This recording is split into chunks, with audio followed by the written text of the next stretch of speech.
Ja, also er fängt auch jetzt gleich an. Genau, er macht auch, also, oder sonst schreib ihn nochmal. Genau, er macht die Opening Remarks. Genau. Welcome Remarks, dann genau. macht Cornelia Opening Remarks. Genau. Okay. Kann ich ihn nochmal schreiben? Ja. Ja? Okay, perfect. It's not the best mic, so if you do speak Okay.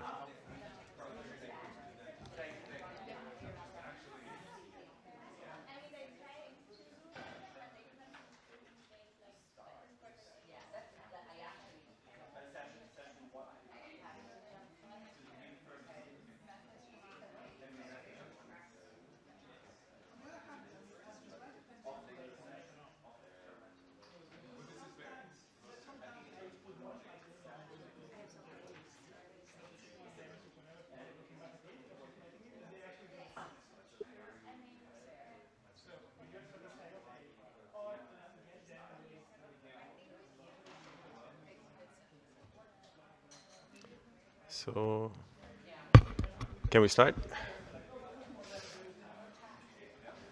So, Uwe, I hope you're ready. I can start, yes. Yes, please, perfect. Go ahead. Okay, then I don't know whether the audience can see me, but good morning or hello. Hello to Berlin and hello to the Hertie School. Today we have a workshop or conference with the topic evidence-based policy making in climate, health and innovation. And this event is meant to gather new dimensions of policy, evidence policy making, of causal analysis, etc., etc. And we are looking very much forward to discussing these topics with you. My name is Uwe Cantner. I'm from the Friedrich Schiller University in Jena. I run a chair of microeconomics there. And in addition, I'm the chairman of the German Expert Commission on Research and Innovation. And this is presumably also the reason why I'm on board of this conference, because this expert commission has in its contract with the German government the term evidence-based policy making. So we have to advise the governments on the basis of evidence-based facts. And in this context, also evaluation of policy programs, of policy measures play a big role. And there is still a deficiency in Germany. I will talk on that later a little bit, a deficiency in Germany to be observed. I mean, the topic of evidence-based policy making is an ongoing topic. I can recall that roughly 10 years ago, there was a big initiative in Germany in order to inform policymakers about the most recent developments in causal inference, in causal analysis, in order to show them what are the advantages of these procedures and how they can learn from that in their own daily business of doing policy. This initiative was, I think, successful at that time, and it had also some effects which still prevail today. For example, the German Ministry of Economic Affairs has a really detailed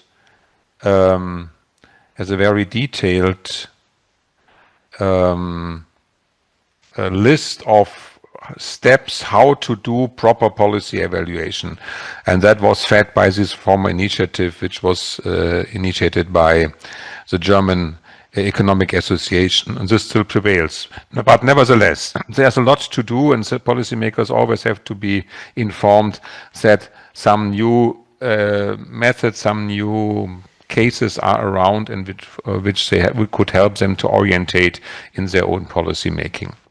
Today we will have a format with 3 panels. We have a lot of interesting people which serve on these panels, and we are very much looking forward to discussing all these topics, as I said it before, with you.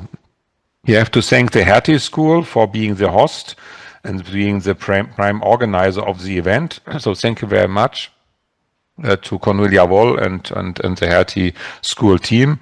And I personally want to thank Nils Handler and Ariel Dora Stern, with whom together I organized this event. I have to confess that Nils had the major burden on his shoulders and he managed more or less everything, whereas myself was a little bit more on the periphery.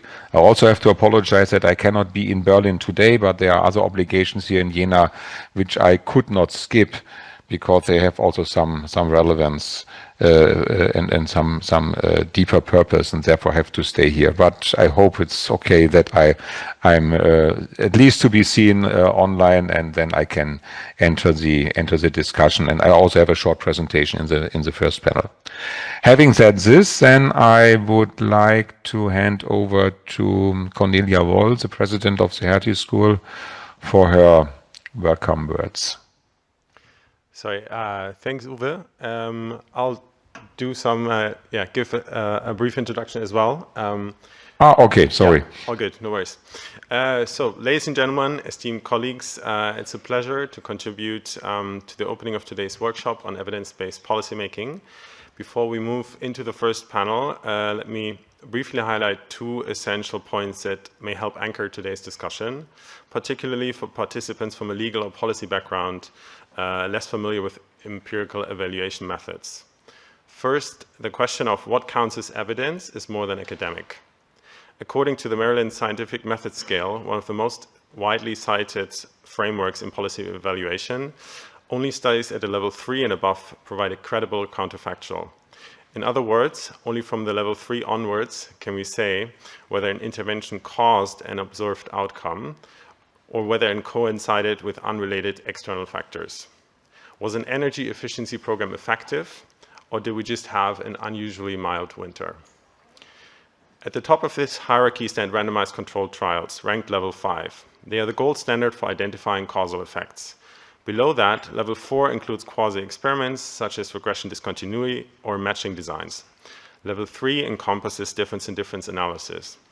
Below these levels, the ability to attribute observed changes to an intervention rather than confounding variables becomes extremely limited. For a country like Germany that rightly prides itself with high-quality public administration, it is worth reflecting on how much of our policymaking is actually informed by evaluations with a credible counterfactual. Second, the return on investment of rigorous evidence-based policymaking is not just methodological, it's economic. A recent study by Abadi and Imbens, two of the world's most leading econometricians, estimates the ROI of evidence-based policy-making interventions between 21 and 37%. To put this into perspective, Warren Buffett's Berkshire Hathaway has achieved an annualized return of just under 20% since 1965, a performance many consider exceptional. And yet, the careful generation and application of policy evidence may in fact outperform that. Similarly, Michael Greenstone and JPL North America report comparably high social rates of returns from deploying rigorous evidence across sectors such as energy, labor, and health. These are not just abstract numbers. They quantify the opportunity costs of policymaking without evidence. If I may be direct, every percentage point of potential ROI left on the table due to avoidable implementation failures, under-evaluated programs, or non-comparable pilots should concern every policymaker and indeed every taxpayer.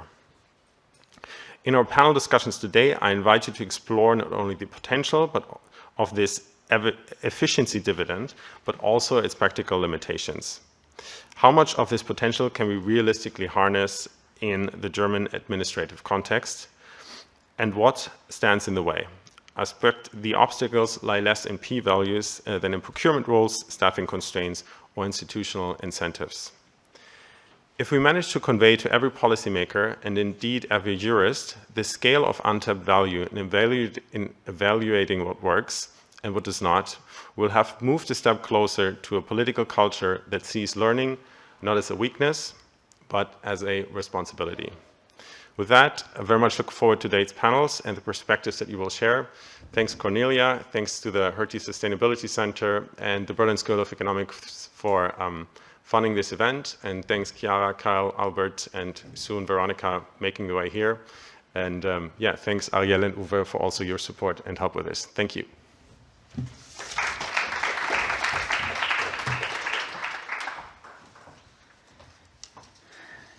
Dear speakers, dear colleagues, dear friends and guests of the Hertie School, my turn to welcome you online and here in the room. in the Henrik Enderlein Forum for this workshop on evidence-based policymaking in climate, health, and innovation. And thank you to Uwe Cantner and Nils Handler for the opening words, but together with Ariel Dora Stern also for the organization of this conference, together with all of our friends from the Decarb Future Economy Forum and our Center for Sustainability. I am really impressed when I look at this agenda, and I know I don't know all of the work it takes to put this together, but Nils, as always, thank you so much for pulling all the strings. I'm really happy that we're here today to discuss these issues. And you've already heard in the introductory remarks, we will talk about what I believe are the defining questions of our time, and how we respond to them will really shape our societies for generations to come. We need to tackle challenges in areas as complex as climate policy, health systems, and innovation. We need data that tells us what works. We need tools to understand how people and systems behave. We need methods that inform policy design and an evaluation, but we also need, and I actually think that's probably the most important, the humility and courage to learn from outcomes even when they surprise us, because that is the essence of the scientific methods. It's not just an authoritative way to make decisions. It is a method of doubt and evidence that help us get the best path forward, and this is why today's event is so valuable. Today's workshop also reflects what I believe one can summarize as the very purpose of the Hertie School, on which we were founded a little over 20 years ago. From the very beginning, our mission has been to improve governance through a combination of academic excellence, public engagement, and practical relevance. Our university was established not just to study public policy and find the best solutions, but to train leaders who understand how to act in a complex, uncertain environment and inspire young minds to value both responsible leadership and effective problem solving. Our founding fathers and mothers, lots of fathers though, were convinced that when policymaker decisions are grounded in evidence, when they think beyond disciplines, methods, and borders, they can not only make better policies, but also earn public trust. And we've seen in recent years, whether during the pandemic, in climate debates, or in technological innovation, how fragile this trust can be. We live in times where misinformation spreads easily, where people do research while they're in the bathroom on their phone, where political polarization drives wedges into societies, and academics and journalists are not only under ideological, but sometimes even physical attack. And therefore, we need responsible leaders who know how to confront complexity, who can handle uncertainty, and who understand what a scientific approach can add. And this also entails building a political culture that values learning, transparency, and evidence as an essential part of good governance. Germany, like many other countries, is still learning how to build a stronger culture of evidence in government. Systematic evaluation, learning from pilots, and staying open to course correction is not just about methods. It is about seeing policy design and implementation not as a one-off act, but a continuous process of learning. As a university dedicated to good governance, we aim to foster exactly this kind of evidence-driven, reflective policymaking, grounded in research, but deeply connected to real-world challenges. Today, you will hear from brilliant thinkers and doers across the globe who bring a diversity of expertise and experiences, which is essential for moving from the theory to the real world and to impact. The first panel, moderated by Meyer from the University of Oxford, engages with experimental innovation policy. Chiara Farronato from the Harvard Business School, Albert Bravo-Biosca from the Innovation Growth Lab, Veronika Grimm, who I believe is joining us very shortly, from the German Council of Economic Experts, and Uwe Cantner will discuss how randomized trials and causal analysis can enhance the effectiveness of green innovation policies and what lessons can be drawn from the Innovation Growth Lab, EFI, and further frontier research. The early afternoon session will take a closer look at evidence-based healthcare and policy. Kylie Myers from the Harvard Business School, Ariel Dora Stern from the Hasso Plattner Institute, and Christoph Wagenblas from the Federal Ministry of Health will discuss best practices in evaluating impact in science and health, and in how far those may be transferable to energy and climate policy in a panel moderated by Julian de Tempel from the Johannes Gutenberg University in Mainz and the Goethe University in Frankfurt. The final panel, which starts with a keynote by Simon Jäger, Princeton, and IZA engages with putting things into practice, in particular how German ministries and agencies are implementing evidence-based policy and what the institutional bottlenecks in doing so are. Judith Pedereka from the German Chancellery, Malte Petersen from the German Chancellery, and Jan Finken from the Federal Ministry of Finance will share their insights in a conversation moderated by Michael Brown from GPAL Europe. Now, before I leave the floor for this exciting day of discussions, let me once thank again the Carb Future Economy Forum, the Berlin School of Economics, also from my side, and as always, our Center for Sustainability for bringing us all together here today. I'm very excited about the workshop, and I wish you very stimulating discussions. Thank you very much.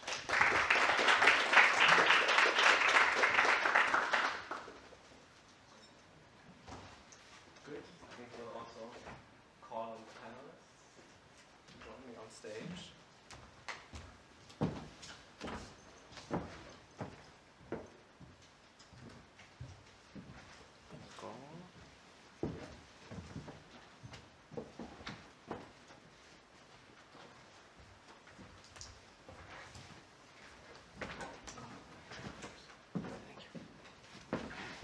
Hey,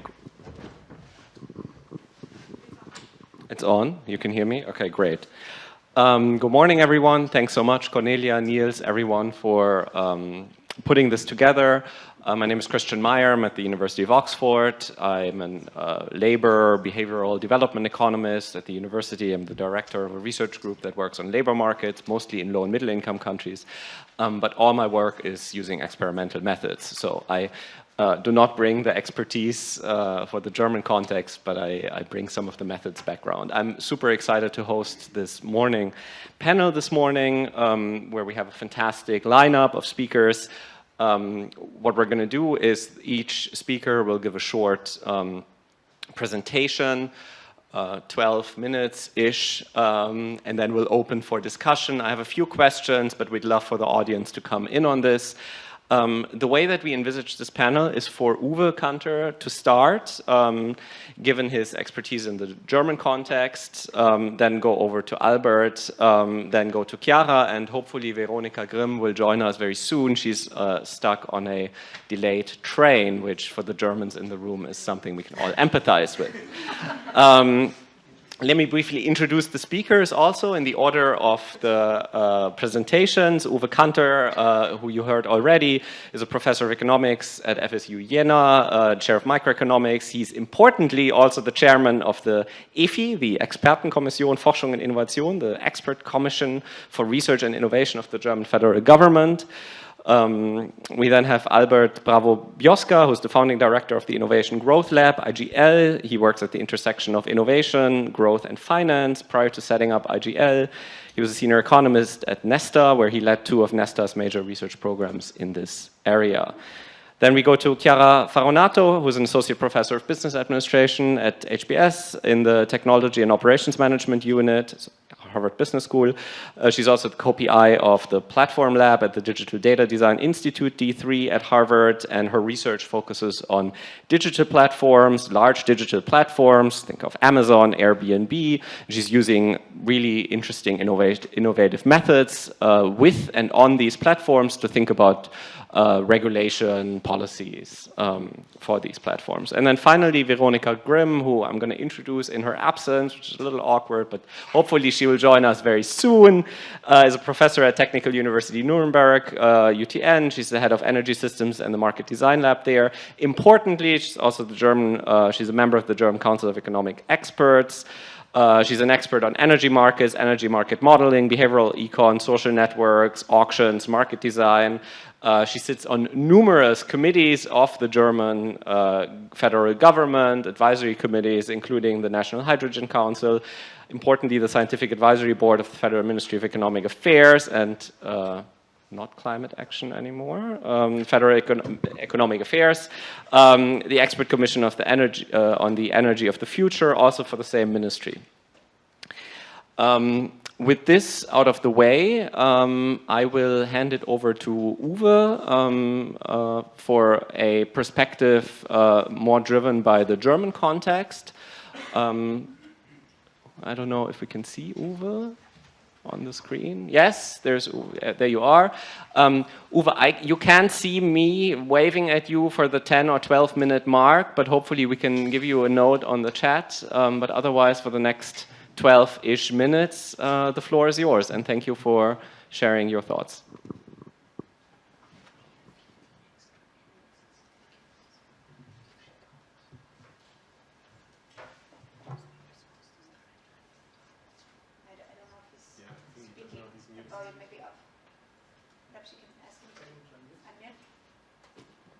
Uwe, are you unmuted?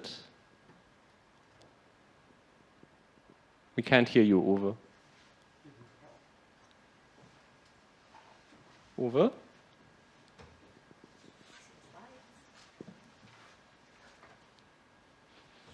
Now you can hear me. Yeah, right? very good. Thank you so much. Oh, okay, yeah. So we'll start again. Over to you. Yeah, and then you should now. Just a second.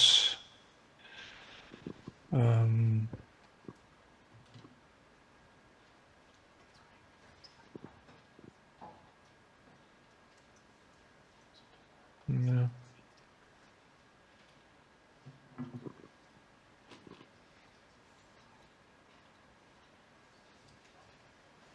So now you should see also the slides, right? You should hear me. Thank you should so much. hear me. Yes. Okay. Everything is in place. Thank you so much. Okay, I'm sorry. That was a complication. Yes. So thank you very much, Christian, for the nice introduction. I see you, so you can wave your hands, and as you said, you can see the presentation. I would like to briefly report on the commissioned project evaluations of research and innovation policy in Germany, a study which I did last year together with colleagues from the Expert Commission on Research and Innovation. Let me briefly talk first why causal analysis in research and innovation policy are relevant. I mean, these causal analyses which are around would be a prerequisite for learning R&I policy. So these causal analyses are an important element of ex post evaluations of specific R&I policy measures, and the policymakers to be informed about the effectiveness, at least, of their policy implementations would help them to readjust them, to continue with them, or even to abolish some measures because maybe they did not work out at all. So it's very important that policymakers are informed about this effectiveness. Not to say that it's also, of course, always valuable to know what policymakers do with taxpayers' money, but I would not like to discuss that now too intensely. I mean, in R&I policy, the potential for policy learning is extremely high, we would say, because there are a variety of R&I activities and measures, and in some cases, the uncertainty about the regarding effects of these policy measures, these effects are highly uncertain. Uncertainty is very high here, and therefore it's very important to do these, to have this policy learning. Additionally, in our current times, when transformative R&I policy is on stage, which is asked for, this uncertainty is especially high. Secondly, the potential for causal analysis in R&I policy has been highly increasing over the last years. There is a dissemination of experimental and quasi-experimental approaches into economics and social sciences. There's a growing range of applications and of application knowledge. However, there are still methodological, practical, and in some cases even legal limitations, and causal analysis are not always applicable in all the cases where you would like to do that. This is a big problem. On the other hand, you have also a situation where fundamentally better databases and new possibilities for collecting, linking, and analyzing data are around.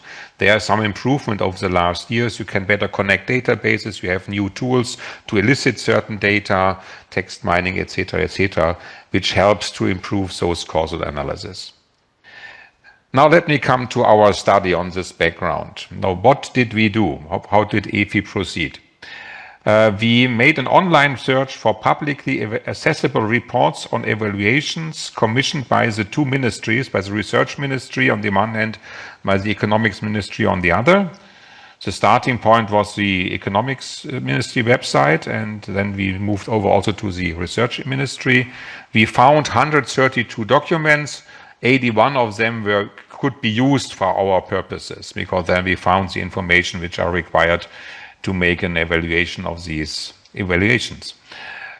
We searched for, in the documents, we searched for statements on the causal interpretation of measure effects, on the evaluation methods used, and also on the assessment and how the interpretation of the measure's effectiveness. We did this by uniform coding scheme, and we did this independently at 2 locations, and then checked whether these evaluations or our evaluation were coincident or not. And in most of the cases they were, and in those cases they were not. We found a solution how to resolve the difference. Now, what is the outcome? That's presumably very interesting. We have 81 studies which we could look at. 22 of them did never claim that there is a causal analysis implemented. They even did not want to make a causal statement. It was some kind of monitoring or descriptive report. So we left that out. And 59 claimed that these are studies where the effects of policy intervention are causally to be interpreted. Out of these 59, 35, which is a relatively high degree, out of this, they did an evaluation by which you cannot infer any causal statement. It does not work. It's either the data do not allow it, or the method does not allow it, or any other reason for that. So they make a causal statement in the end, in the conclusions, but this is not viable. This is not acceptable. Left over are 24 studies which have at least some treatment or control group included, and now you're on the baseline. 10 of them 10 of these policy evaluations were done without a suitable evaluation method. They did not use the proper methods. They did not do a nice comparison. 7 of them did use matching method of limited suitability, so matching was not done in a proper way. 6 of them 6 of the studies had advanced quasi-experimental evaluation methods. This is acceptable. I think it's okay. And only 1 study had really a randomized policy experiment, which is maybe the gold standard in evaluation methodology. So what you see here is simply 3 findings, which are important. First of all, a lot of studies claim that they identified effects. We can interpret them. Secondly, most of them said that we met this by suitable methods of causal analysis. And third, each and all of these evaluations which were published make a statement that these measures find partial or are partially or completely effective. So always positive statements, none negative statement, which is a little bit counterintuitive to respect to work which we did widespread on policy evaluation. Most of the time you do not find really good and positive effects. You find something, often find nothing in a certain sense. The question is, what could be possible causes for these observed deficits? Maybe the requirements for the use of quasi-experimental methods are not always fulfilled. I'm pretty sure that is often the case. Then simply state it, then it's okay. Sometimes the objectives are not always measurable, not easily measurable. Then you have a deficit on the outcome side. Then there's often an insufficient data availability or lack of data access. And fourth, the estimation of the effectiveness of measures is often very challenging. You have to put a lot of effort into that, and maybe that for the policymakers this effort was always too much, and they did not then go for it. We published this study, this review. We published it twice in our report and as a working paper, and there were in principle 2 reactions which we got. The first reaction was, you are not right. The field of R&I policy is totally different. You cannot apply all these methods there. You have to do it in a totally different way. So what you did is not really helpful. And the second reaction was, you put the finger in the wound, it's okay what you did, and now you have to find ways in order to improve on the situation. So we found both people who liked what we did and people who really were very much against our conclusion.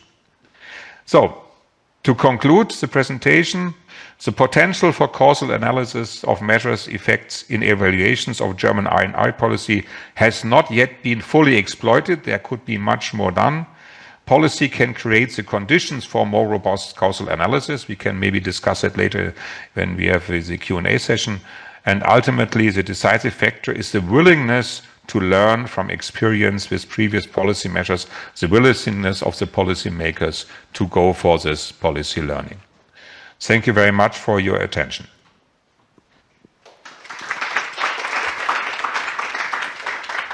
Thank you so much, Uwe. This is fantastic. This was a great way to start us off today, and lots of questions that I have that I would love for you to dive deeper into. Next up, we'll have Albert Bravo-Biosca bring us a little bit more the international perspective on similar questions. So if you could put more slides, I mean, I think that it's very refreshing to see that, you know, what happens in Germany also happens in many other countries around the world. So you are not alone in here. Could we? There are different ones. No, it's another slide back. So let me maybe let me start by saying who I am. Well, we can get and who we do. I'm the director of the Innovation Growth Lab. We are a lab that was set up 10 years ago with the idea of making innovation, entrepreneurship, business, industrial policy much more experimental, much more evidence-based, much more impactful. The idea behind it is we've seen, and we have colleagues today here that will be participating, we've seen a movement around the world towards embedding experimentation, embedding evidence to improve the design of development policies, programs, anti-poverty programs in developing countries, led by JPL and others. We haven't seen a similar revolution happening across OECD countries when it comes to science innovation policies, and we sort of felt that this needed to be fixed. So what we did with AGL was to basically, I always say we like to adapt what works from other settings. So influenced and inspired by what JPL had been doing in developing countries, we set up a lab that brings together a bunch of governments around the world, typically innovation agencies, economic ministries from all across the OECD and beyond, and then a large research network with over 250 researchers that basically love to collaborate with policymakers to build the evidence base. There's something wrong with the presentation. Okay. There's an error. Why don't we just plug in your computer? Can we use this USB-C here?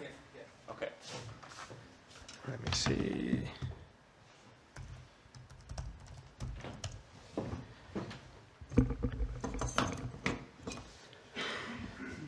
Okay, 1 second.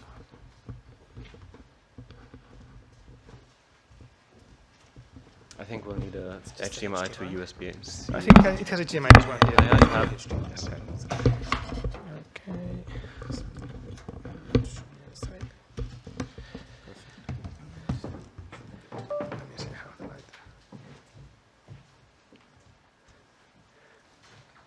Okay. Now I remember what I was saying. So our vision is to try to make policymaking in this space much more agile, much more experimental, much more data-driven, and much more evidence-based. Let's see if we can get just the screen up for a second.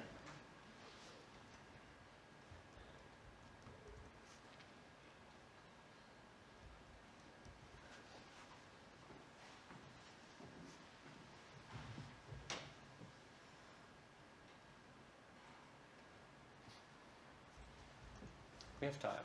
We have time. You can, exactly. Ooh. You can say more if you like.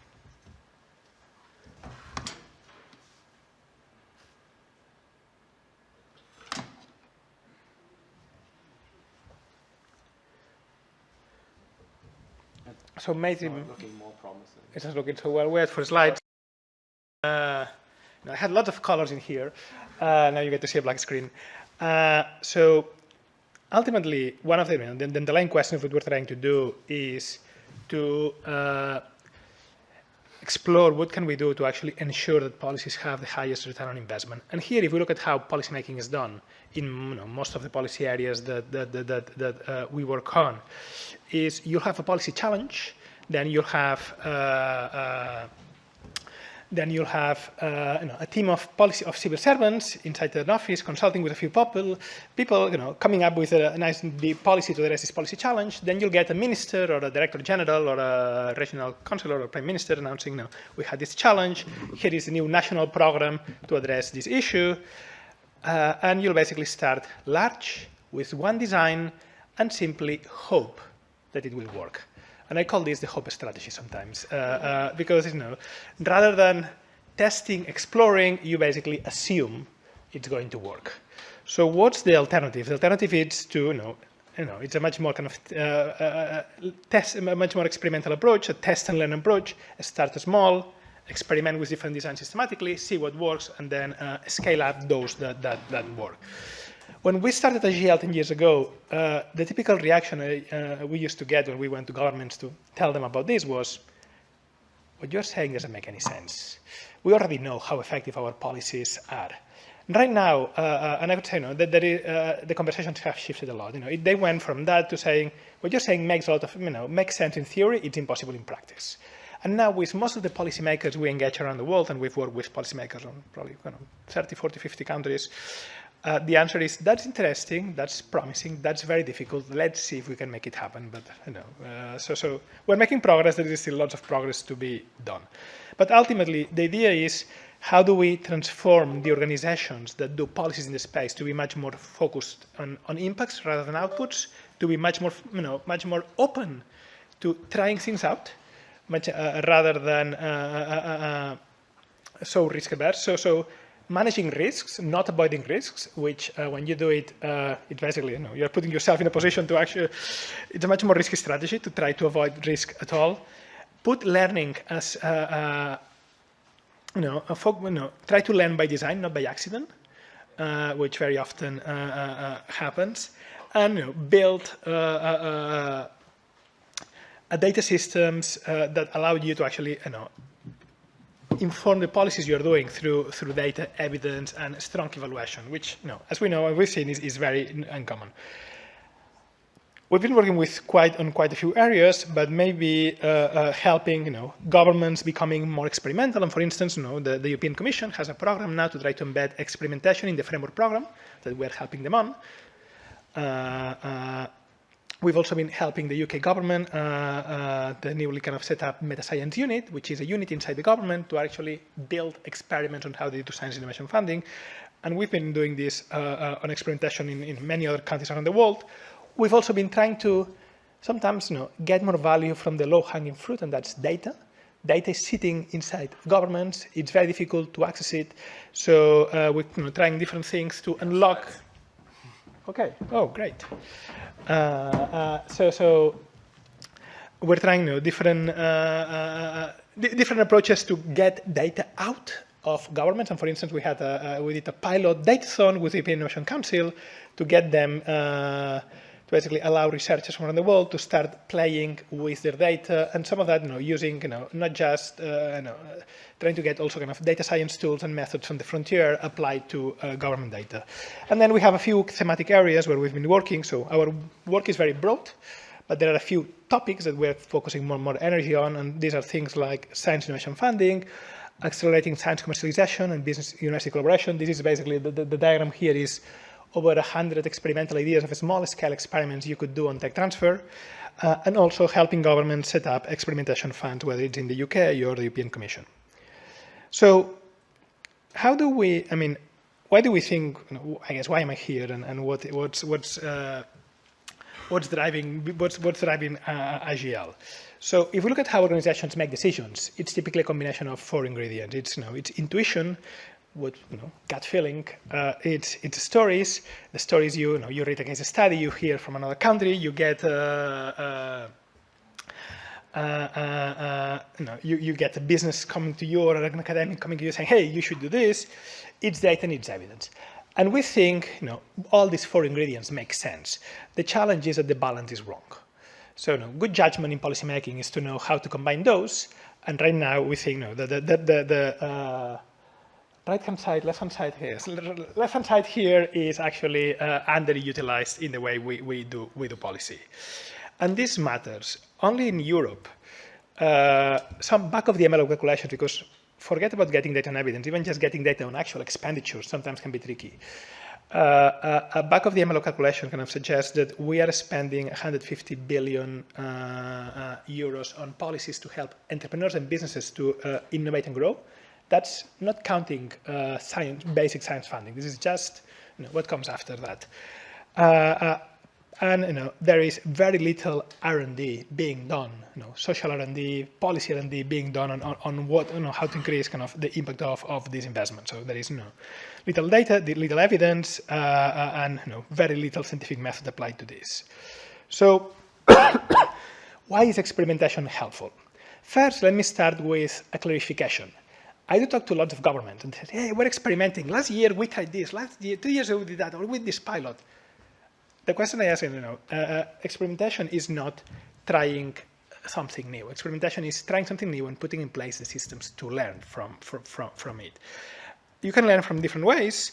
You can, but that's a crucial part. I only have 5 minutes, you said? No, you're only speaking for 5 minutes. Okay, that was the 5 minutes. I was like something. I was like. Which comes out to the same if you're aiming for 10. Okay, yeah, but I think we agreed a little bit more. So experimentation, it's useful, and we're thinking about experimentation for two different things. One is very often we have lots of questions about how best to do things, and rather than assuming you have the answer, you can, it makes sense to compare different ones. That means, if you're thinking about organizations and policymaking, that means building a mindset of asking continuously, what if I do things differently? That means building a culture within the organization to have the flexibility and the openness to failure, no one getting fired because you did a small-scale experiment and it didn't work. And it also means kind of building the method to learn from those. At AGL, we do a lot of things on that, but I'll just skip that and maybe focus on as I said, experiments are very useful because you try new things, but it's important to think about how you learn. And here, robust evidence matters. And our experience is similar to the study that on the German government. There was a study done quite a few years ago now at the London School of Economics Woodwork Center, and they looked at 15,000 evaluations of local economic growth schemes. And they asked how many of those provide a credible counterfactual. If you had to guess, what would be the number that you would say? A percentage. Kyle? 1, okay. 20? Well, conscious of time as I called, you were actually the closest anyone has been. 2.4. And that's a level 3 Maryland scale for those that, so this is not a randomized control trials. This is simply, having some kind of credible counterfactual. And if you look at innovation schemes, a similar impact. And of those, only 1 in 4 had showed positive impacts. I always say that if that number was 100%, I would be worried. Then you could apply the old joke about the economist, just looking for their keys and say, under the lamppost, even if they had lost them somewhere else, because that's where the light is. So no. There are questions in innovation policy that cannot be addressed in such a way. But between 2.4 and 100%, there is a margin for improvement and to stay somewhere in the middle ground. To learn well, you need to compare. You need to have a counterfactual, and we'll hear more about the counterfactual, but the crucial idea of understanding what would have happened in the absence of the program. And this may sound theoretical, but let me kind of give you an example of a project we supported by some researchers in the network, where they were looking at a business training program, and they sort of said, let's try to do comparison. Let's evaluate the impact of this program. They were doing an RCT, but they also did the thought experiment of saying, what if we had used a traditional approach of just comparing similar businesses of the same size sector? Do we get the same results? And what you see is that when you do a non-experimental comparison, it points towards, the sample size errors is there, but it points towards the direction that there is a difference, that the program is having an effect. When you do an experimental comparison basically shows absolutely no effect at all. So sometimes these, methodological discussions actually have real effects, and the quality of the evidence is really important. Now, lots of ways of creating evidence. One of the methods that we use a lot of AGL is the idea of randomized experiments. We use them to test the COVID vaccine. We use them to test lots of programs in developing countries, in education, in social policy. We don't use them much in science innovation policy. And you can use them for evaluation, for optimization, and for diagnosis. So just to finish, let me give you a few examples of the three uses of experiments. One of the areas where you can use them is to not really to find out what works, but rather to understand the problem you're trying to fix or whether there is a problem to begin with. And here, one example that I like a lot is an experiment that some of Chiara's colleagues at Harvard, who is also in our scientific committee, Karim Lakhani and colleagues, did looking at the frictions in the process of creating academic collaborations. The idea behind it, there is an implicit assumption that collaboration just happens, and the question is this the case, or actually are there some real frictions that really mean that we have a suboptimal level of collaborations in science production or in other settings? And what they did was to create I always say a very simple experiment, and then I say I feel guilty because it was a lot of work. I know the team that did it, where they basically said, here is this funding, this funding call. If you are an academic that wants to apply for this funding, you have to come to this information session. And at that information session, what they did was basically they randomly put them into different groups, and they asked them, they did something quite radical, asked them to talk to each other.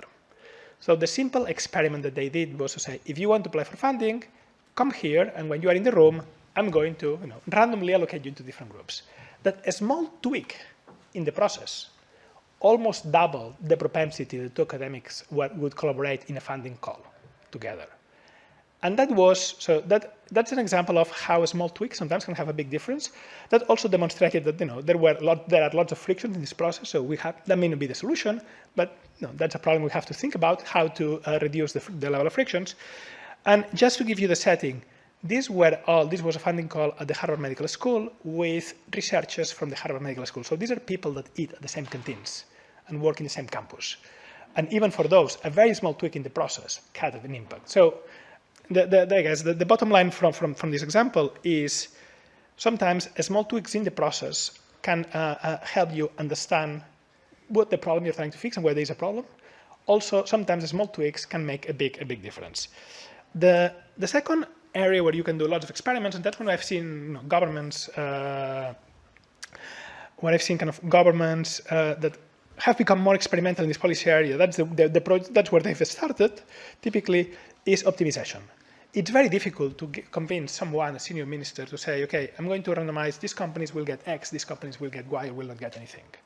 But there are a lot of experiments that don't involve randomizing 100,000 euro checks. And on those, there is a lot of margin, there is lots of things that could be done. One, for instance, that I like a lot by someone in the network, by Amisha Miller and colleagues, is looking at gender biases in access to funding. And typically, most of the answers or the interventions are like, okay, we have, there is a massive gender bias in access to funding for innovation. So the answer to that is let's teach women to pitch more, to pitch better. That's what this team said was actually, rather than changing the secret, let's change the system because that's where the bias exists. And they just did a small tweak in a process. They partnered with an organization that was running lots of pitching competitions around the world and giving funding. And they first looked at what were the questions that the judges were asking to different entrepreneurs. And they saw that the questions they were asking to male-led entrepreneur or men-led startups or women-led startups were different. Men got much more opportunity questions. Women got, on average, much more kind of prevention questions. So in that case, the tweak in the process that they introduced was to give the judges an interview guide. And only with that tweak in the process, the scores change a lot. Again, this is one experiment in one context. I'm not saying this should be replicated in other places, but it just shows sometimes that you can optimize processes in many different ways. Another example, very practical, but very, very important, very operational, is from the UK government, where the UK government has been one of the front runners when it comes to adoption of experimentation in this policy area. And again, they also started small. And one of the challenges they once had is they announced a new scheme, a new support scheme, and the take-up was quite low. So simply running a bunch of different behavioral experiments like any company, any big company has been doing for years and years and years, got them another 9,000 applicants for that program. So sometimes experiment is randomizing big amounts of money. Sometimes experiment is something that someone can do under the radar in their organization by simply just tweaking the messages and demonstrating that it makes a difference. And then on evaluation, I mean, there are kind of lots of examples, but just to pick on two, the common example on innovation policy for the use of RCTs is innovation vouchers. I mean, there has been one trial in the Netherlands, partly, a little bit by accident.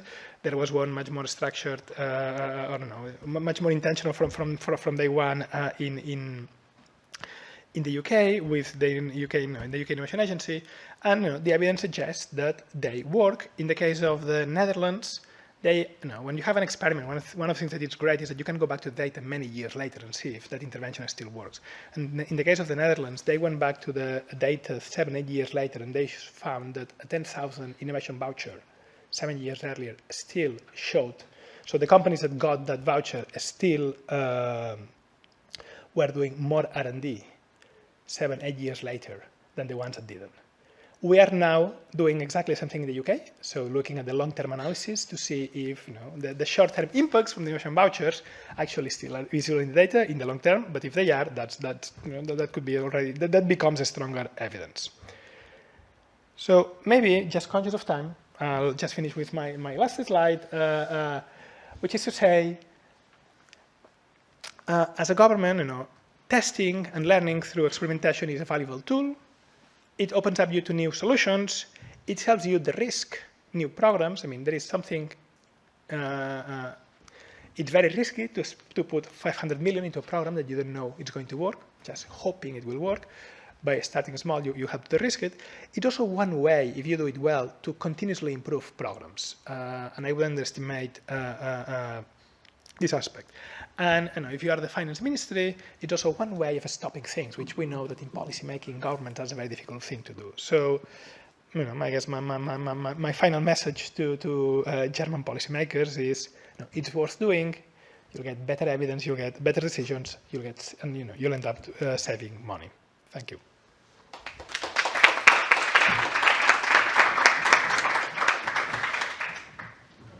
Thank you so much. And next up, we'll have Chiara Farronato from Harvard Business School. All right. Thank you. I'm excited to be here. And I think the slides are going to show up in a second. Perfect. Great. So as Albert and Uwe were speaking, I was actually reminded of a quote that I use with my students a lot because I teach data science to them, and even they have to learn to make decisions with data. And this quote comes from Jim Barksdale, who was the CEO of Netscape. And what he used to say is, if we have data, let's look at data. If all we have is opinion, let's go with mine. And that's really powerful, and it reminds us that the fact that if we don't have data, oftentimes the intuition or the opinions of the loudest in the room are the ones that are going to be implemented, and that's a risky approach.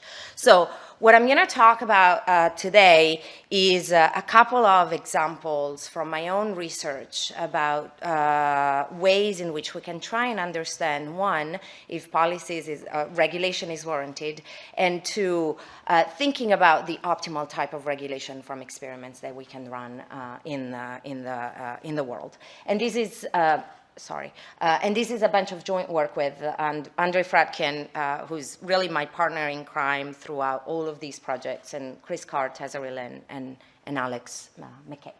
I want to start by telling you what I work on. I don't work on climate. I don't work on sort of science of science, but I work on digital platforms, and I study competition and regulation of digital platforms. And when I think about digital platforms like Amazon right here in the middle, I really think of them as information aggregators. That's their biggest role. They know how much people are willing to pay for particular things. They know which people have sort of a lot of search costs and very little search costs. And on the other side of the transaction, they know, for example, who is a high-quality seller, who is a low-quality seller, which one has a low cost of production, which one has high cost of production. And all of these information, they gather it up and they use it to create very, very, very valuable interactions. That data is extremely helpful for them. Clearly, they are some of the most profitable companies in the world, but they're also potentially very valuable to sort of drive policy making in the world. And so far, when we think about regulation of these platforms, it is quite understood and quite well accepted that until very recently, a few years ago, there has been pretty much no antitrust nor privacy regulation of these platforms so far. And those are the two types of regulation that I focus on, but you can extend what I'm talking about other dimensions of regulation of platforms and of other things, right, for that interest you. What has happened in the last few years is a potentially very big shift in the opposite direction.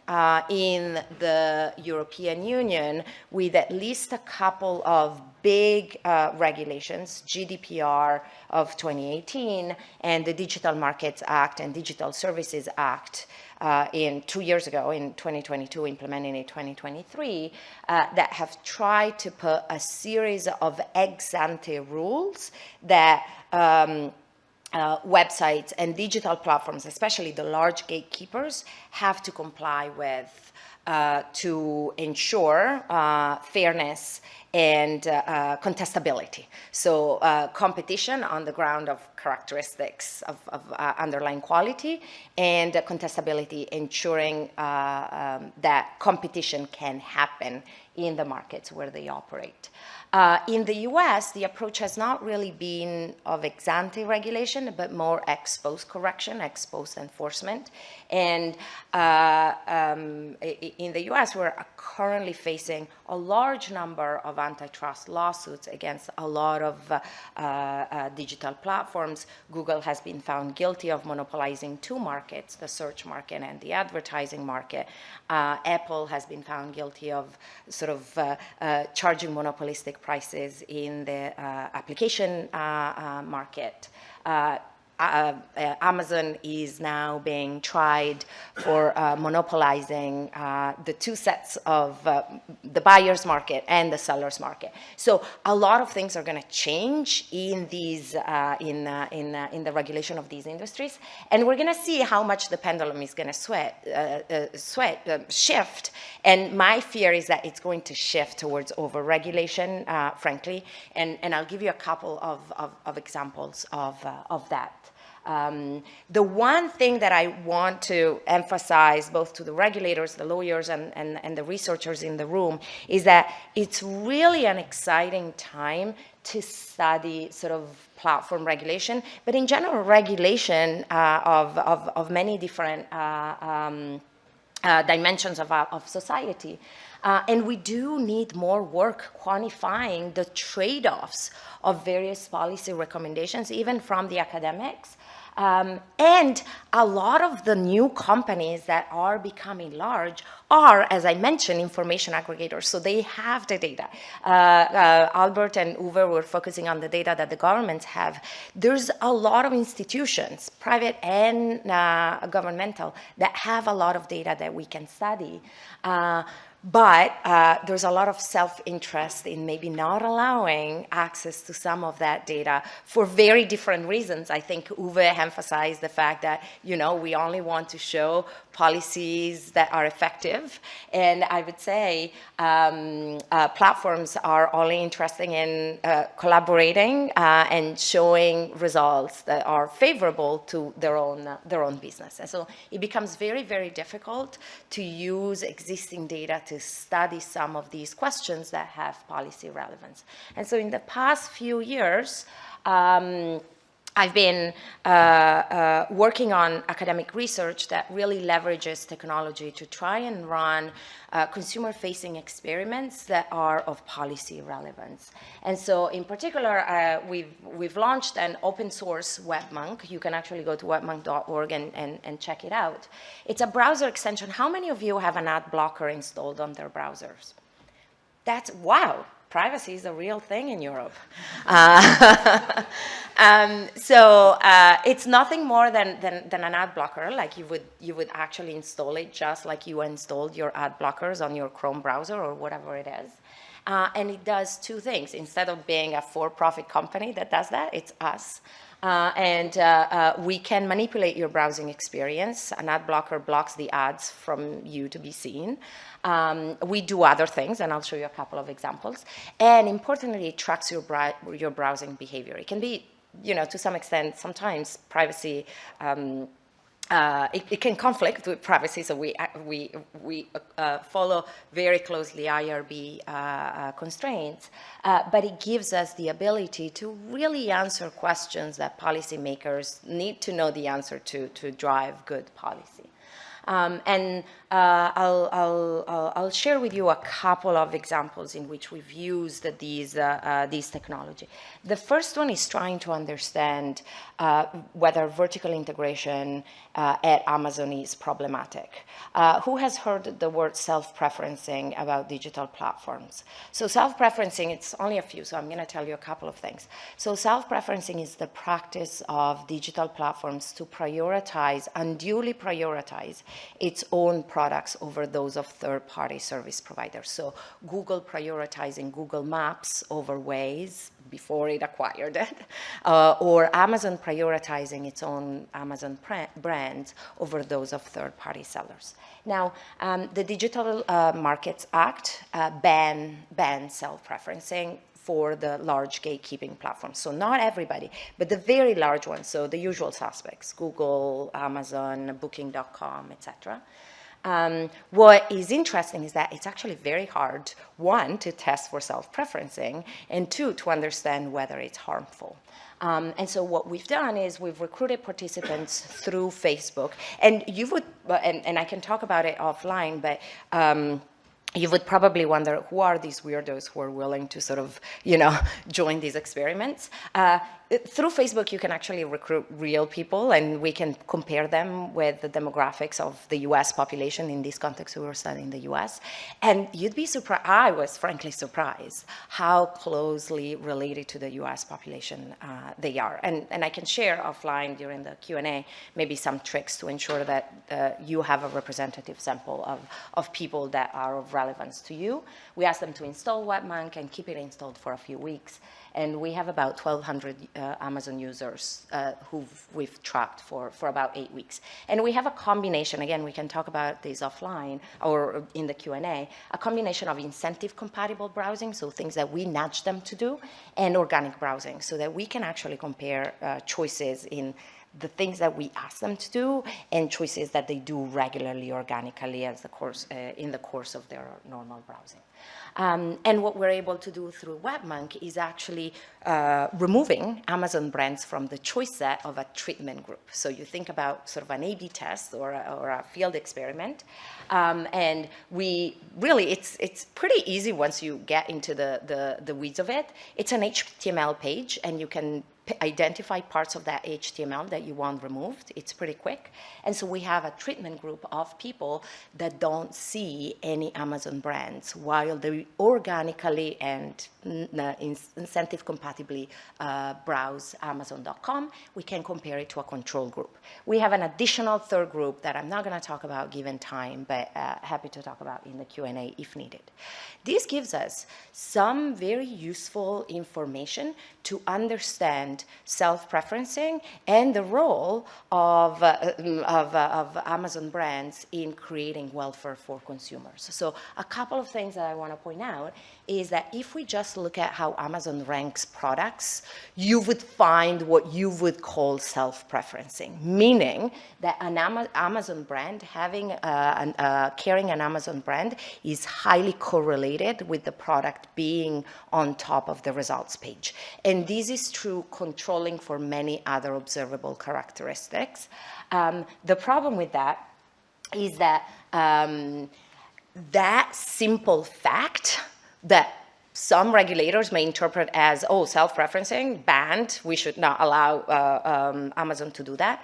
That simple fact is not evidence that that prioritization is actually harming consumers. There's a lot of information. Again, remember that Amazon is an information aggregator. There's a lot of information that Amazon has that may drive why Amazon brands are put at the top of search results that is actually helpful for consumers. And so some examples that I don't have, but Amazon has. It knows conversion rates. It knows return rates. It knows all the things that you make with that product that I don't have a purview on and that are not sort of hard-coded pieces of information of that product that may be the reason why Amazon brands are prioritized in those search results. And so with a lot of black boxy things, but with the help of that experiment, we're actually able to sort of understand the consumer welfare, right, that is attributable to two things. One, the existence of Amazon brands in the first place. And you can see these sort of are negative numbers. I don't want you to know sort of the exact numbers, but what these negative numbers tell you is that Amazon brands are very valuable in creating useful and valuable choices for consumers. And so removing them is going to be harmful, harmful in different ways across different categories of products, but it's going to be on average harmful to consumers. And so in batteries in particular, in a lot of like medications, drugs, Amazon brands are offering a product that consumers value and that consumers want for many different reasons. Highly rated, gets shipped faster, and lower prices on average. Thank you. I'm going to keep another few minutes given that we're still waiting for Veronika, right? So I'm gonna use this to my advantage. The second thing is that, yes, as I mentioned, Amazon products are prioritized in those search results. So we could think about counterfactuals or but-for scenarios where we demote those products. We still keep them there, but we demote those products. And that's really sort of what a self-preferencing counterfactual would be useful for here. And what you see is that that demotion is actually negative, small, right? But that demotion is actually negative for a lot of categories where Amazon brands exist. It's positive for very few. So if you were a regulator, actually, you shouldn't be sort of saying no self-preferencing, it's bad in general. And if we see that search results that are sort of owned by Amazon are prioritized, that's a problem. We should be doing these counterfactual to identify where that approach, that practice is harmful. And so far, at least in the US, what we see is that that practice is not very harmful for consumers. And if we demoted those products, it would be painful on average for consumers. Not as painful as removing those products, but it would be painful. And so that's one example of sort of evidence-based policy, or at least monitoring of activity of potentially dominant platforms that allows us to apply that regulation that exists in a savvy way. The other example that I want to talk about is about cookie preferences. How many of you hate having to accept all cookies whenever you see that on the website? I love that. because it's useless and it's actually very costly, and it doesn't allow you to make the right choices for yourself. And that's really what these studies shows. And it's motivated by GDPR, by the fact that GDPR has required all of the companies online to ask for explicit consent. And that explicit and informed, between quotes, consent, that information comes in a lot of legalese and comes in a number of places that make it very hard for you to actually find the information you want. And oftentimes, what happens is that the companies are going to make it very easy for you to accept and continue to the website, but make it very, very hard for you to reject any kind of tracking. Those design choices in the computer science literature are called dark patterns. And so we really and they're widespread. Like computer scientists go and hunt for those, and they are really widespread in many websites that you and I encounter on a daily basis. So what we set out to do is fundamentally trying to understand how people make choices online and whether these design choices that websites implement to try and nudge you to accept cookies are very, very harmful. And so what we've done is basically give this webmonk technology allows us to replace the native consent banners that you and I see with banners of our choice, where we can change sort of the order in which we provide the options. We can create sort of dark patterns, meaning that we can remove, reject cookies from the choices that you can make. We can emphasize with colors, sort of the more favorable to the company option, and so on and so forth. And by collecting data from a similar set of consumers to the study that I mentioned before, we can find three fundamental and important results that are important for regulation. The baseline acceptance rate of cookies is very high. People are very willing for Amazon to know that you like pink sofas, because Amazon is going to be able to recommend to you those pink sofas. Many consumers actually close banners without making an active choice, and that is critical and makes defaults very, very important. GDPR doesn't talk about defaults. The implementation of the GDPR is at the level of every individual country. And again, we can talk in the Q&A about all the different ways in which each individual country interprets various parts of that regulation. And then the third thing is that many consumers, just like you in the room, spend a non-negligible amount of time interacting with consent banners. And so we can start thinking about policies that mandated a browser-level choice. And so without boring you with the numbers, with sort of these consumer welfare counterfactuals, there's three things that I want you to keep in mind. The first one is that the US status quo is very problematic because it allows for websites to use a lot of dark patterns fundamentally, right? In a way that the Digital Services Act now in Europe has limited. Doesn't apply to consent banners because it doesn't want to clash with GDPR, but that's a different story. The second thing is that the EU norm is problematic for a different reason. It's problematic because it has a paternalistic approach that tends to default consumers towards not sharing data. And we've seen from these data that people tend to like sharing data. They do tend to like sharing data. And so the final thing is that website-level banners are very problematic because of time costs. And so our counterfactual would basically show us is that if I were to go to the legislator and say, can we revise GDPR, what should we do, is a consent-level banner. It's sort of a browser-level decision that allows you to make those informed decisions that are applicable across a lot of websites. Now, I don't want Google to control that, but that would be the optimal design. So these are some examples of how we can do evidence-based policy and regulation, and I look forward to the questions. Thank you.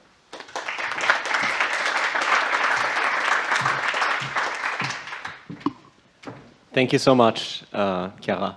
So given that Veronika still, I think, is stuck on the train, I would say we could move towards Q&A discussion. And if she does come, we'll see. We'll have to see what we can do with this. I will get us started with one question. I have a ton of questions, but I would love for you to come in on this. I'll start maybe with one, with Albert. I'll put you on the spot and ask, given that we've heard from Uwe and we've heard from you that Germany spends billions of euros through the climate and transformation funds, through many other programs, yet ex-post evaluations rarely use rigorous methods, as Uwe showed us and as you showed us from other contexts as well. I'm curious what mechanisms you've seen internationally in other contexts that make us, or that lead to successfully baking in more rigorous policy evaluations into institutional designs, into programs. What has worked, if you have a couple of ideas on your mind? Okay, so is it on? Yeah. No, it is. Okay. So there are different things I'm giving to you, and I'll give a few ideas, but very often change happens because there are really motivated individual champions that make things happen. And I would say, I would not underestimate the value of one person operating under the radar. And I've seen this, in some of the governments we've collaborated with. It's just one person gets their team, start with something small, and then, that idea is socialized, and then it keeps going up. So people are matter, so that's, I guess, one approach. But ideally, if you have the power, there are more things that you can do. So there are kind of different ways that you can embed more experimental, more evidence into policymaking. One thing that we've seen some governments doing is setting up internal units to actually do that. 10 years ago, they were much more about evidence and evaluation. The Woodwork Center network in the UK, for instance. Now, more recently, we've seen the UK government launching a meta-science unit, UKRI, that it's literally focused on doing data, using experiments and also data to improve their kind of science processes. So I think if you can unlock the resource to create a central unit in a ministry or in a government that really has a mandate, a mission, the space, and some budget, not a lot, but enough to experiment, to bring in design, to bring in behavioral insights, those things can go can go very far in terms of impact. A more expensive tool that we've seen and we've helped set up in the UK and in the European Commission is the idea of using experimentation funds. You can call them experimentation funds, you can call them innovation funds, but this is, rather than starting with, we have a policy problem, let's come up with a solution and let's do it, on a larger scale, is we have a policy problem. We are not the only organization in the country. We, the federal government, the national government, whatever, the national agency, are not the only organization in the country doing programs in this space. So it's likely that the most effective interventions, the most innovative ones, come from the organizations that are closer to the ecosystem. That may be a chamber of commerce, that may be a tech transfer office, that might be a business itself. So experimentation funds are one mechanism to open up the policymaking process to ideas from around the ecosystem, fund them at a small scale, give them funding to do a proper experiment, and then scale those that work. And we helped set up a fund like this in the UK government that was called the Business Basics Fund for tech adoption interventions for SMEs. And we also helped the Commission on another funding call they had for experiments by innovation agencies. So I would put this quite high in the list, but that requires some budget, not a lot, because sometimes the impacts come not just from the evidence of those particular experiments, but the culture, the signal it sends. So we, a small fund from the European Commission with something like less than 10 million, I think it was 5-6 million, got 27 innovation agencies across Europe to do their first experiment. Sometimes it's the signaling that it sends. And the safety credit is not us paying, it's the Commission. Maybe just very briefly two other bits. Third thing that that you can think about is, and the UK government is doing it, the US government was doing it as a result of the Evidence Act, is learning agendas. They are not perfect, but this is where a government agency, a government ministry basically puts out to the world what are the questions they have, what are the, and that's a useful exercise because it basically maps up what you're looking for and creates a space for evidence and evaluation. The last, maybe kind of one, I think it's kind of legislation. That's very helpful. Either legislation that really enables that or that simply removes the blockers to doing it, which sometimes that's enough. Although I always think that the legal barriers to experimentation are not really real barriers, legal barriers. They are legal interpretations. They are conservative interpretations of what the law says, which is a very different thing. And the last one is, get Treasury or the Prime Minister office on board. When you have the White House pushing something, when you have number 10 pushing something in the UK, or the Prime Minister's experimentation unit in Finland pushing for something, that message spreads. And if you have the Treasury Department doing budgeting, basically asking, what the evidence is there, that also can be extremely impactful. Awesome. Thank you so much, Albert. I was actually going to take it to Uwe to bring it to the German context, but I see Veronika has just arrived. And so this is actually very much on the spot as a good moment. If you're happy to come in, we would love for you to share thoughts from the German context. We have your slides up, I believe. While you sort of settle in, and thank you for being so on your feet by joining us right from your train. Maybe let me just say again, Veronika is a professor at the Technical University Nuremberg and importantly also a member of the German Council of Economic Experts, among the many other hats that she's wearing advising federal government. But let me not waste more time on this. We've introduced you earlier in your absence. And we'd love to hear from you what you think about how RCTs can inform green innovation policies. And you have 15-ish minutes, however much you like. Floor is yours, Veronika, and thank you again. Thank you. Yeah. So I struggled with the German train, which is not unusual, but on the way I was, it is rather unusual. Typically, it's very punctual from Nuremberg to Berlin. So I prepared some slides to take a little different perspective. I have looked a little bit on what others have been doing, and I would like to draw attention to the context in which we do RCTs and somehow enhance the discussion on what we should care about when we do it. And I think it would be interesting to look at structural change and what happens to our economies at the moment. So we see all this shift from industry to the service sector.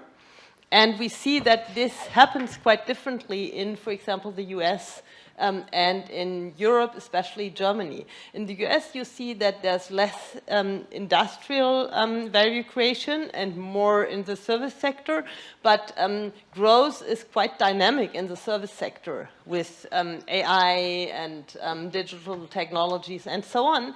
In Germany, you see rather a shift in public health, public administration, and all these care sectors. And this is, of course, varying. And what is not seen is that there is a dynamic in the technology sector, in the high-tech sector, in services. So this is certainly due to regulation, and there we are at our topic, regulation and evaluation of regulation. So what we are often doing is to evaluate certain instruments. So we think about how to regulate AI or how to regulate certain issues in clean tech. And then look at a specific instrument and find out whether it works or not and what are the pros and cons. What we see at the same time is that in many areas in clean tech, we get fierce competition. So we have this structural change from industrial production to service. We have a fierce competition in industry production, which connects to clean tech and climate protection developments from especially China. This illustrates it a little bit, just to have a short glimpse on it. So China announces immense production capacities for clean tech technologies, where traditionally Germany was one on the forefront of exporting them to the world. And that was the narrative that this would be our business model, to do this, yeah, to supply the world with clean tech.